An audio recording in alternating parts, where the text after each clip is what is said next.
এবার কিন্তু বিশ্বকাপের রেফারি ভিএআর নিয়ে নানা রকমের বিতর্ক তো হচ্ছে এবং সবশেষ মিশর এবং আর্জেন্টিনার ম্যাচে রেফারি নিয়ে এই বিতর্ক তো এখন পর্যন্ত চলছে সোশ্যাল মিডিয়া এবং ইন্টারন্যাশনাল মিডিয়াতেও চলছে, বাংলাদেশেও অ্যাজ ওয়েল। এবার কিন্তু আরও একটা সবচাইতে বড় যে খটকাটা লেগেছে সেটা হচ্ছে ফ্রান্স এবং মরক্কোর ম্যাচে 5জন ম্যাচ অফিসিয়াল থাকছেন যারা কিনা সবাই আর্জেন্টিনার।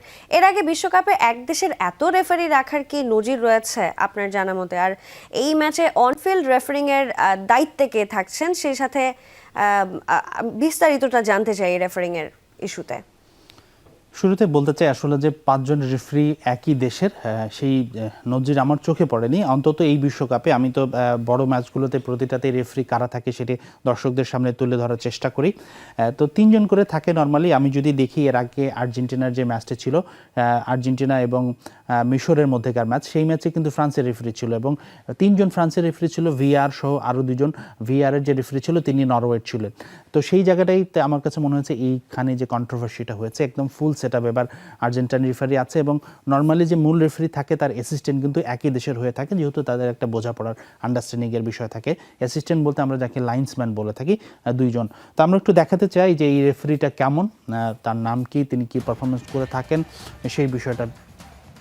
আমাদের ফাকুন্দো রাউল তেলো আর্জেন্টাইন রেফারি, তিনি এই ম্যাচের দায়িত্ব পালন করবেন ফ্রান্স এবং মরক্কোর ম্যাচের।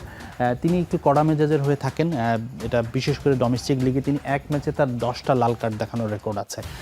ইভেন কি তিনি এর আগের বিশ্বকাপে তিনি মরক্কোর কোয়ার্টার ফাইনাল ম্যাচটি পরিচালনা করেছিলেন, মরক্কো পর্তুগাল, আমি যদি ভুল না করি। সেই ম্যাচে কিন্তু তিনি মরক্কোর একজনকে লাল কার্ড দেখিয়েছিলেন। তো তিনি কার্ড দেখাতে পছন্দ করেন, তবে ডোমেস্টিকের মতো ইন্টারন্যাশনালে ততটা কার্ড দেখান না, কিন্তু খুবই কড়া মেজাজের রেফারি হিসেবে তিনি পরিচিত। আমি যদি একটু বলে থাকি যে এই বিশ্বকাপে তার এটা 6ষ্ঠ ম্যাচ হতে যাচ্ছে। এখন ভিআরের জায়গায় দেখুন আমি কিন্তু একটু প্রশ্নবোধক চিহ্ন দিয়ে রেখেছি।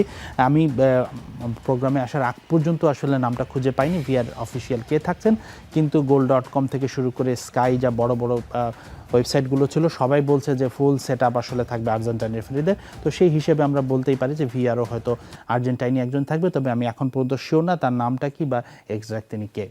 এটা নিয়ে আরও একটা কন্ট্রোভার্সিয়াল কথাবার্তা যে হতে যাচ্ছে এটা তো বোঝাই যাচ্ছে। ইতিমধ্যেই সোশ্যাল মিডিয়াতে নানা রকমের কথাবার্তা হচ্ছে যে কেন ফ্রান্স মরক্কোর ম্যাচে ম্যাচ অফিসিয়াল 5জনই আর্জেন্টিনার থাকবে। নানা ধরনের কথা হচ্ছে, বিতর্ক তো থাকবেই।